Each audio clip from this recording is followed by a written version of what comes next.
O mistério de Belicena Vilca. Livro 2, A Carta de Belicena Vilca.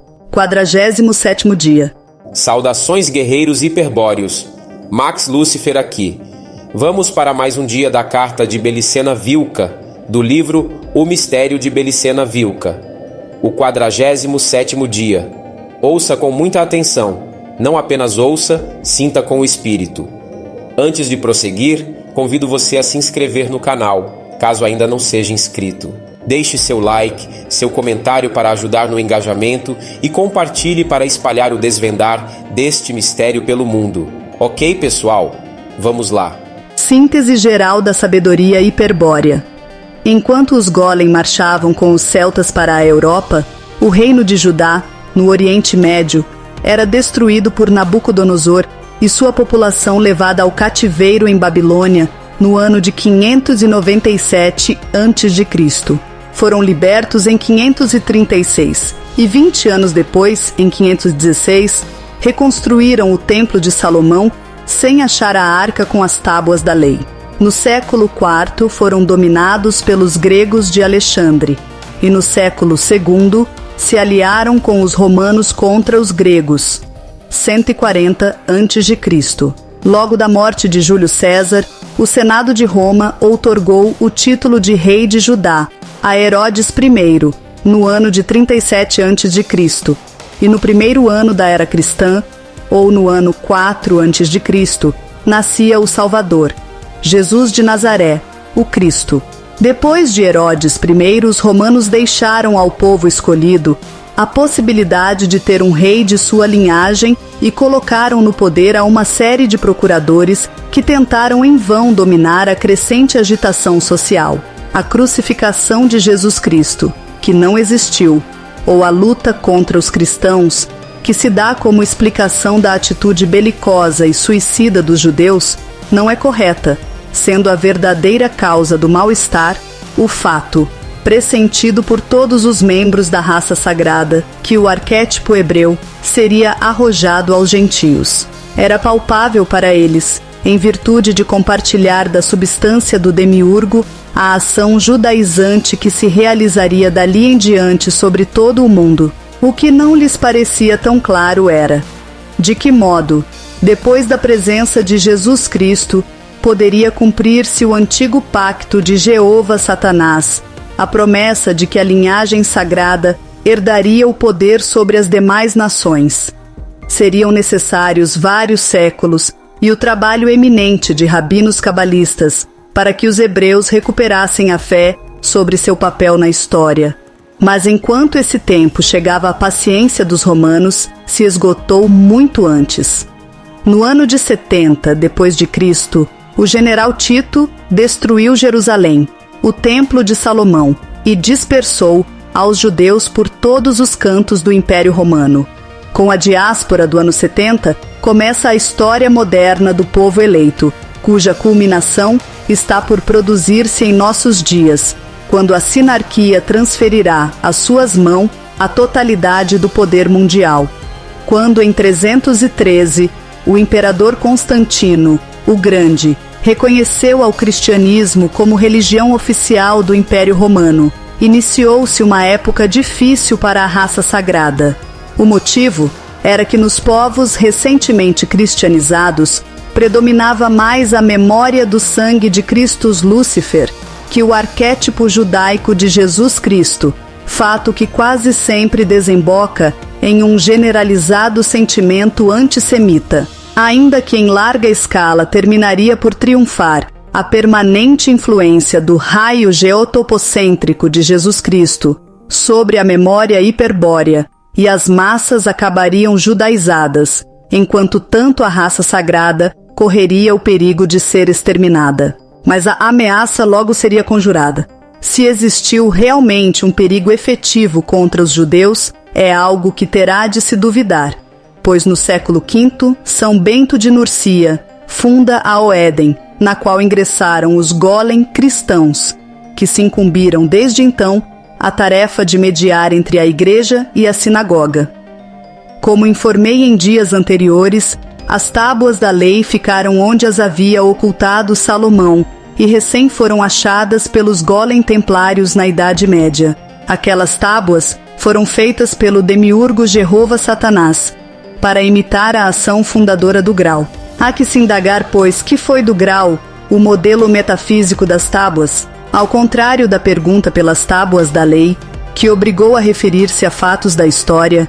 A questão do grau me levará ao terreno estritamente esotérico. Mas, em primeiro lugar, convém esclarecer que a pergunta tem sido mal elaborada. Já esclareci que o grau não deve ser buscado.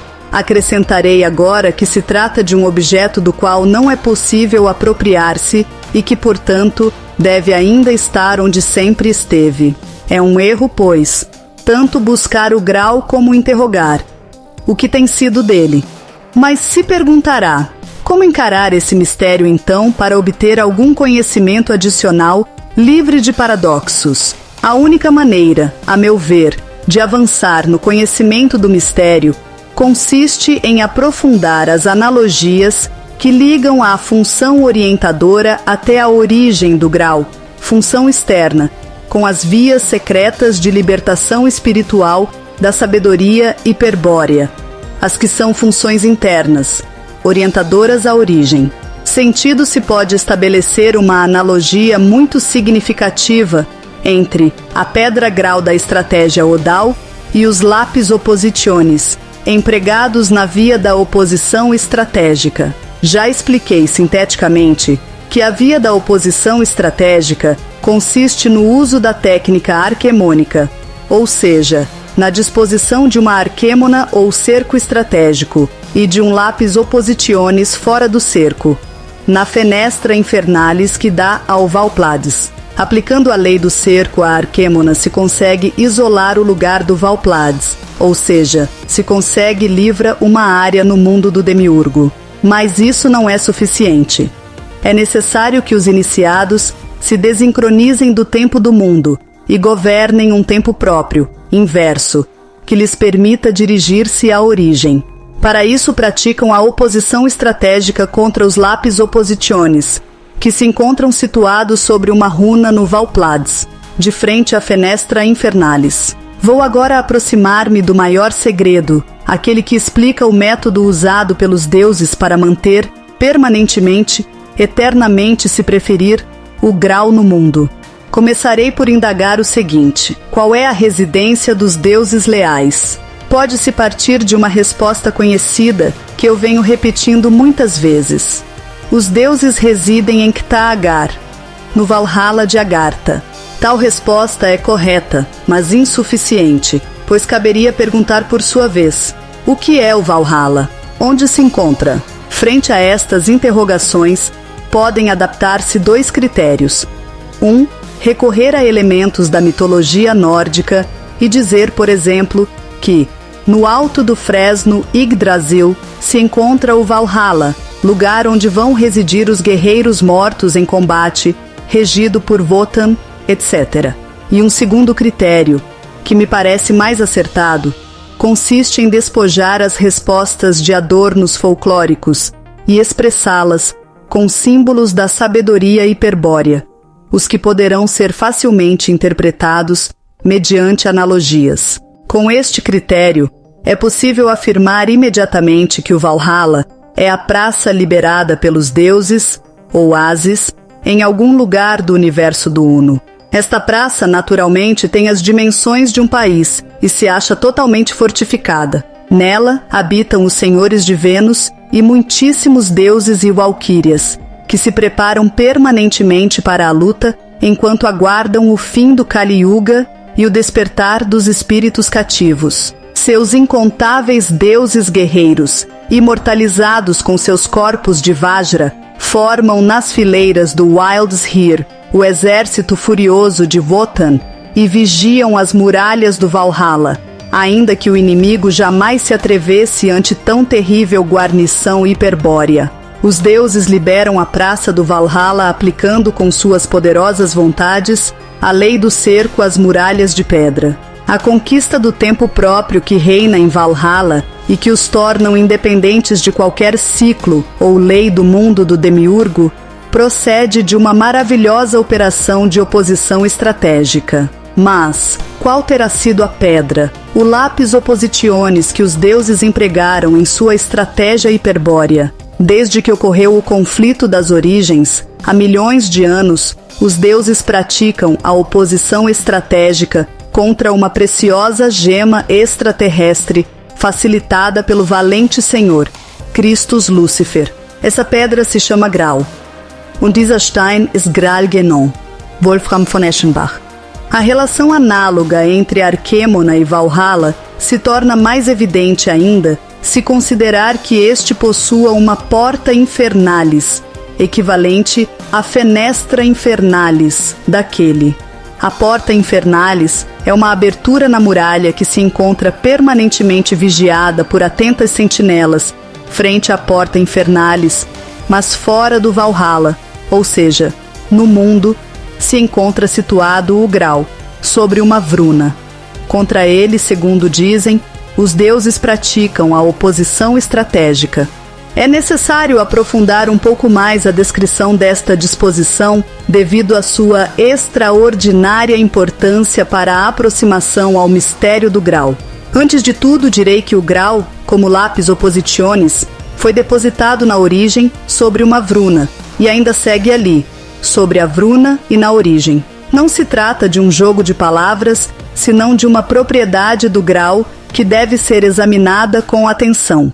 O Graal, como reflexo da origem, não pode vir do tempo à semelhança das coisas materiais criadas pelo demiurgo. Em outras palavras, o Graal não pode estar no presente. Em verdade, o Graal se encontra no remoto passado, naquele tempo e lugar em que foi colocado, e por isso não deve ser buscado empregando o movimento e tempo para consegui-lo, pois tal atitude aponta para o futuro, ou seja, em sentido contrário, tal como venho explicando.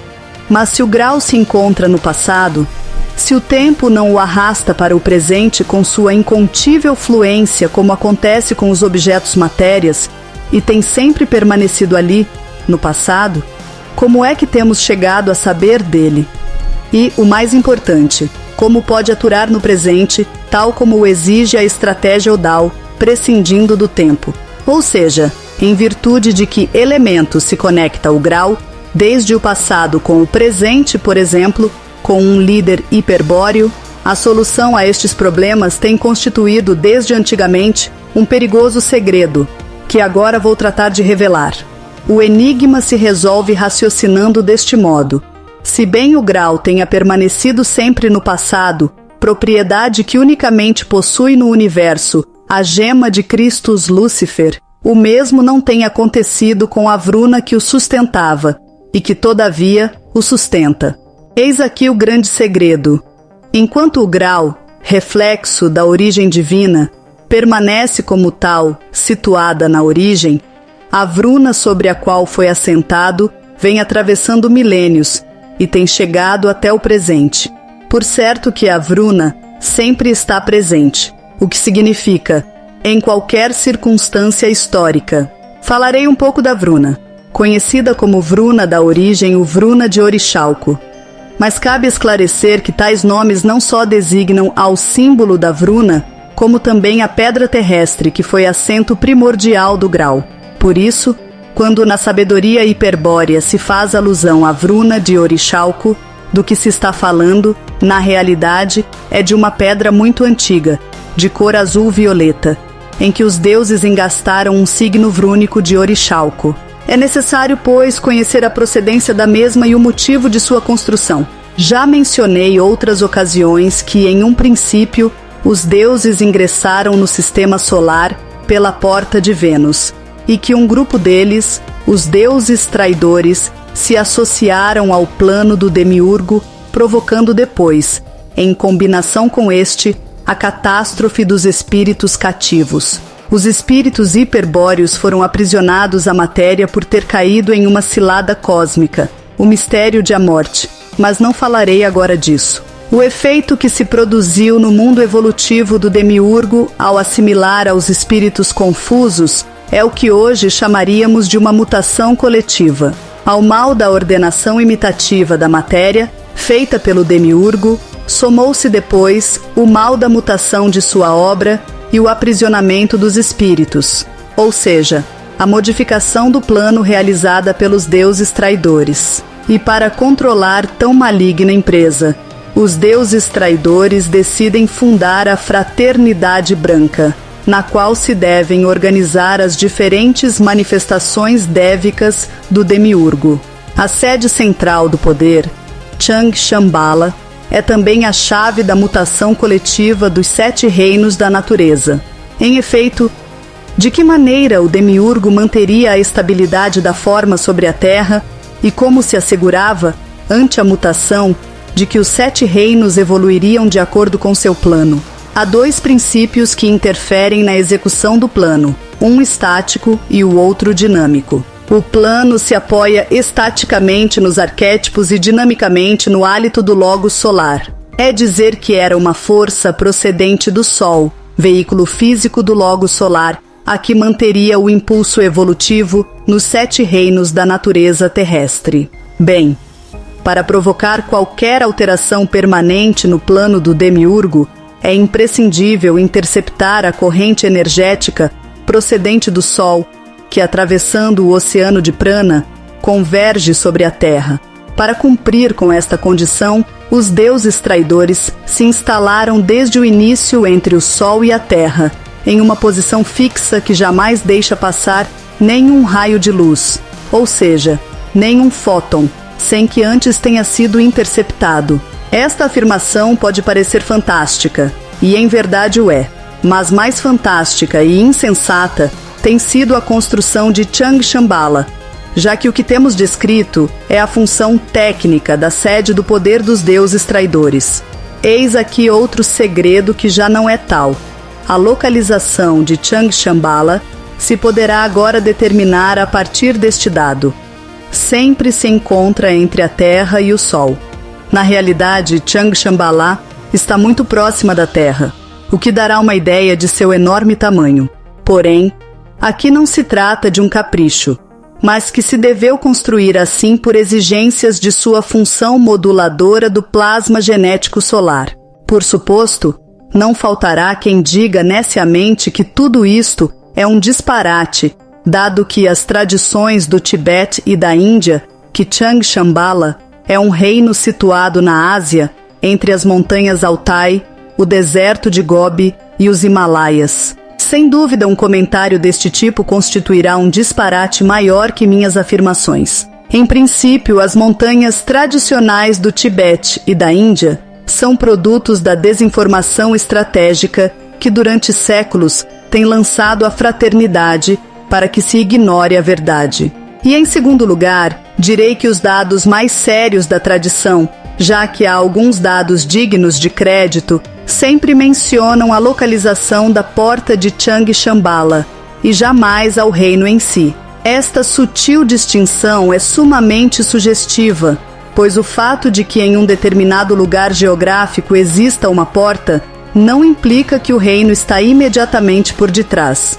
Poderia entendê-lo assim uma mente primitiva, condicionada pela crença de que a linha reta é a distância mais curta entre 2 pontos, e de fato tal coisa ocorre frequentemente. Mas aqui estou manejando a informação em outro nível e por isso adiantarei 4 versos do canto da princesa Isa, que já teve oportunidade de conhecer quando relatei a história de Nimrod, o derrotado. Mas ainda que Dejung esteja distante, suas portas estão em toda parte. 7 portas tem Dejung e 7 muros a circundam. A essas portas induzidas se referem às lendas orientais, as quais estão em toda parte e conduzem ao reino que, evidentemente, não ocupa um simples lugar geográfico. Uma referência a sucessos tão remotos como a perversa associação entre os deuses traidores e o Demiurgo teria como finalidade servir de introdução para um fato que vou destacar em seguida. Quando o Demiurgo concorda com os deuses traidores e cede a estes o controle da hierarquia, lhes entrega o signo Tiferet, que representa a um de seus 10 Sefirot, e permite um controle total sobre os aspectos formais da criação. O signo Tigeret é a expressão sinárquica da manifestação material dos arquétipos divinos, aspecto que pode sintetizar-se como beleza do demiurgo.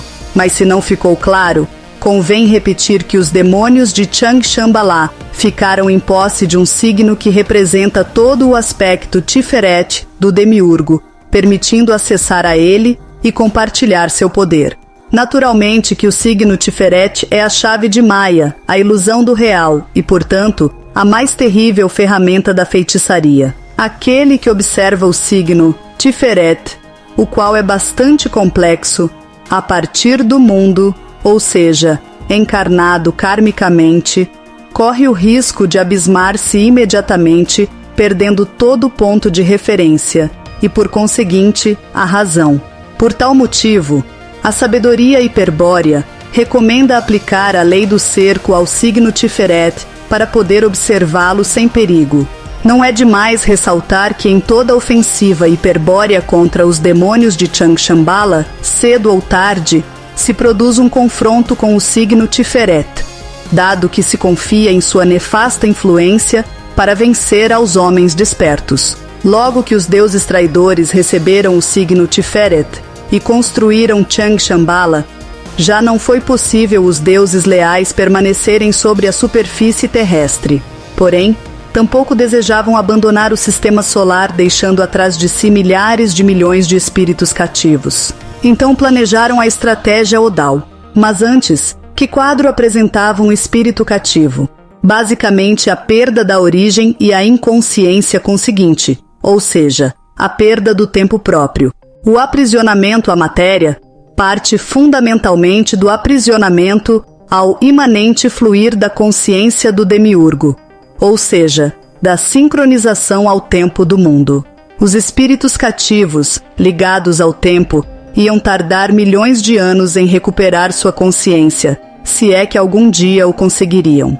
Nessas circunstâncias, os deuses, em uma maravilhosa exibição de valor e intrepidez, iniciam a estratégia Odal.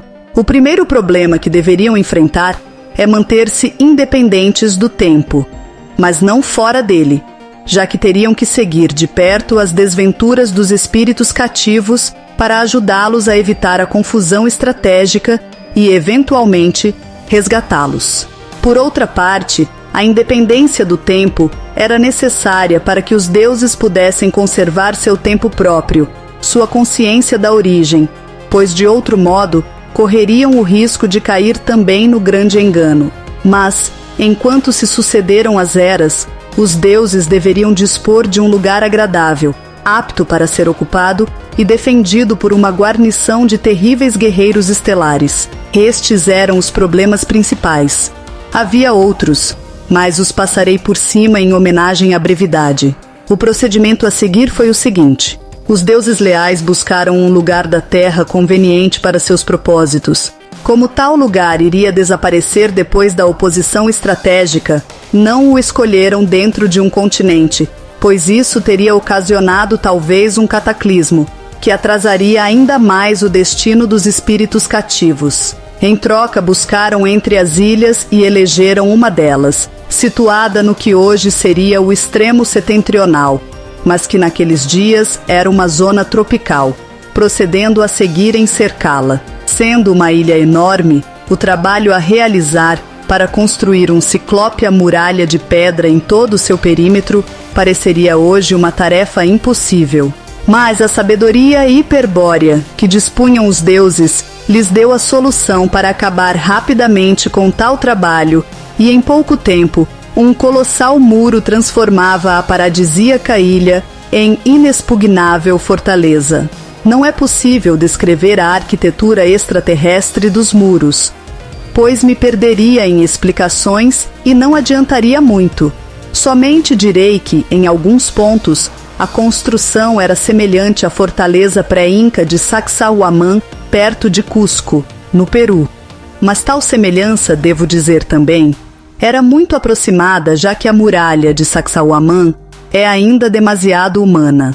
Na muralha deixaram uma só abertura, coisa que surpreende aqueles que não conheçam os princípios estratégicos da sabedoria hiperbórea. E fora desta abertura, que já foi nomeado por uma denominação moderna, Porta Infernalis, colocou-se a Vruna de Orixalco. Chegou o momento, pois, de voltar sobre o maior mistério. O grande chefe, Christus Lúcifer, instalado com audácia num lugar impensado, atrás de Vênus, como sol negro ou expressão da origem, decidiu responder à vil conspiração dos deuses traidores com um ato de guerra. Para cumprir com sua vontade foi que os deuses libertadores ocuparam a ilha e a amuralharam, iniciando a estratégia Odal.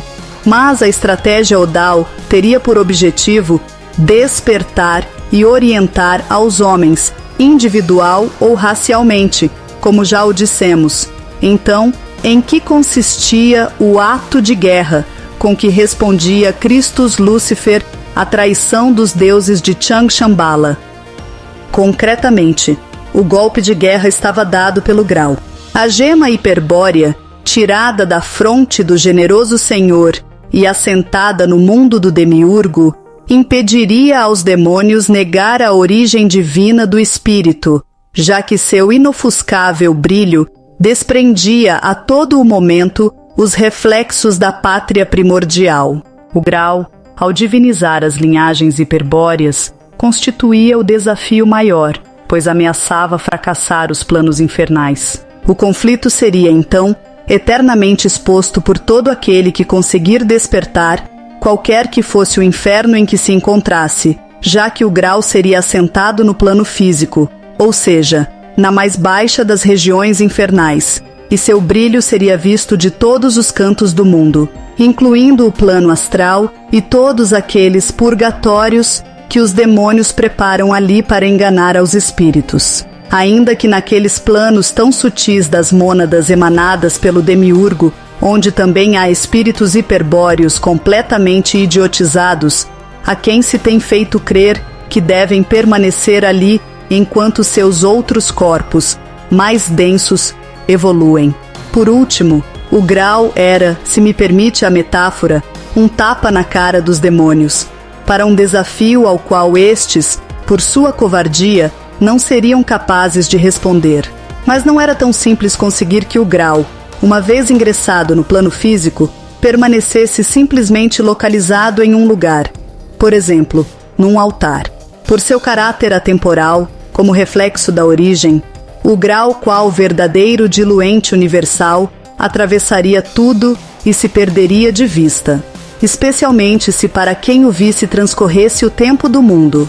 O grau não pode ser assentado sobre nenhuma substância que flua a impulso do hálito do Logos, ou seja, que flua temporalmente, pois se perderia no passado, já que sua essência está sempre na origem. O que fazer?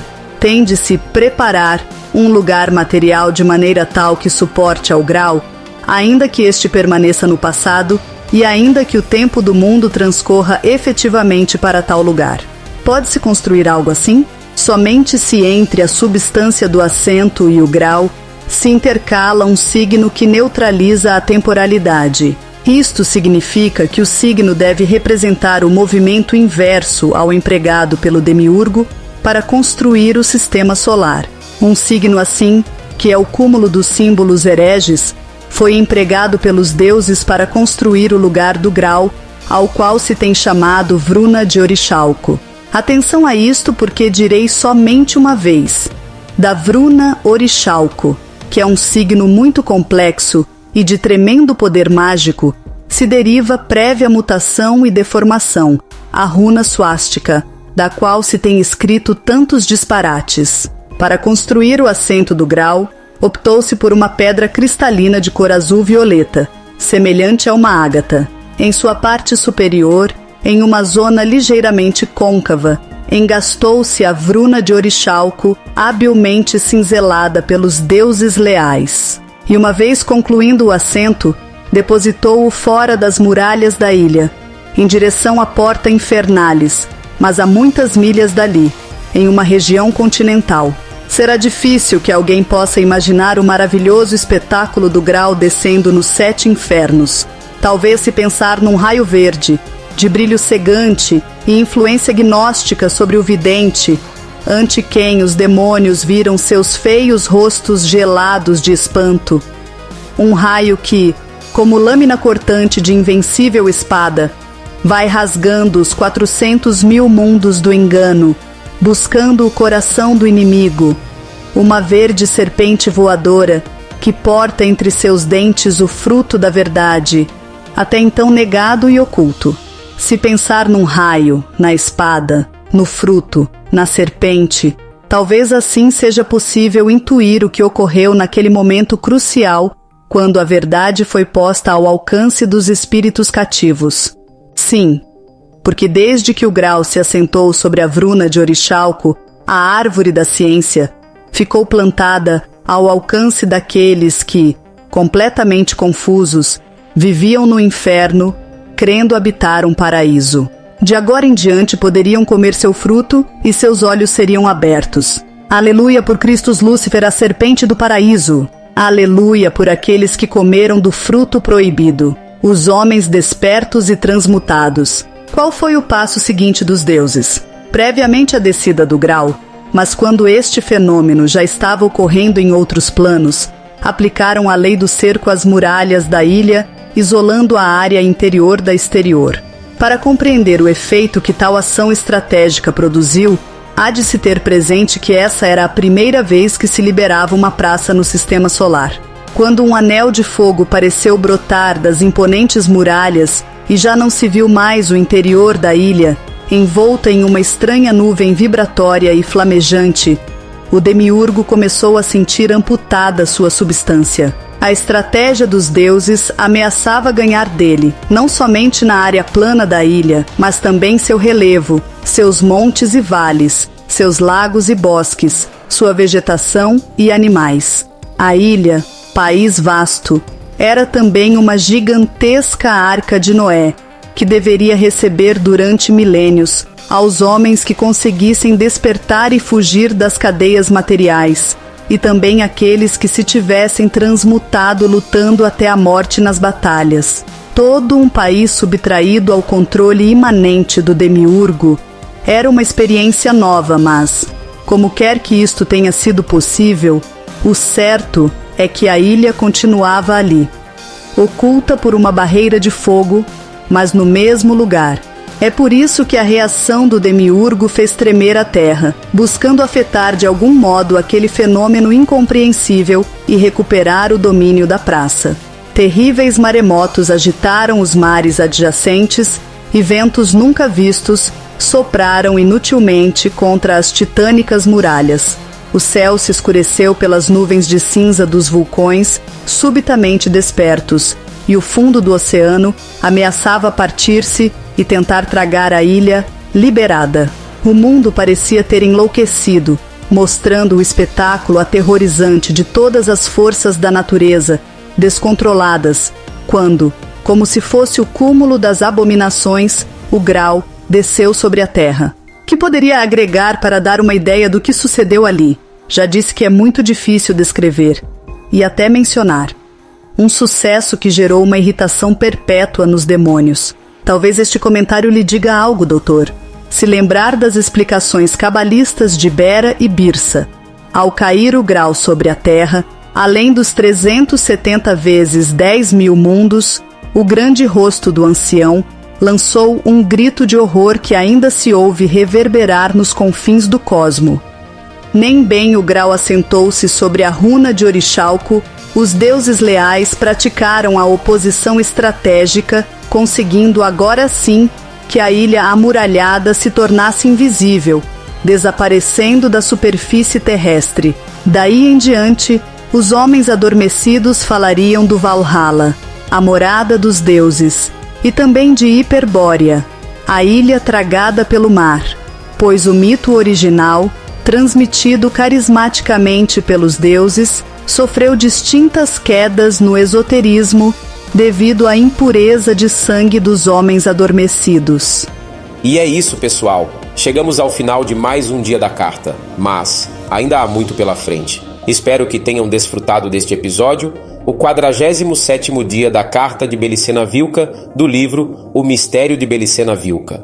Se você ainda não se inscreveu no canal, não perca essa oportunidade. Inscreva-te, pois, como eu disse, ainda há muito pela frente. Aqueles que já são inscritos, seu like, comentário e compartilhamento são essenciais para ajudar a espalhar o desvendar destes mistérios ainda mais longe. Até o próximo episódio. E lembre-se, existem muitos mistérios envolvendo a criação do mundo e da humanidade. Vamos juntos desvendar esses mistérios. Aqui, Max Lucifer, o portador da luz, trazendo a luz do conhecimento para libertar espíritos, deuses aprisionados. Até logo, guerreiros e guerreiras hiperbóreos.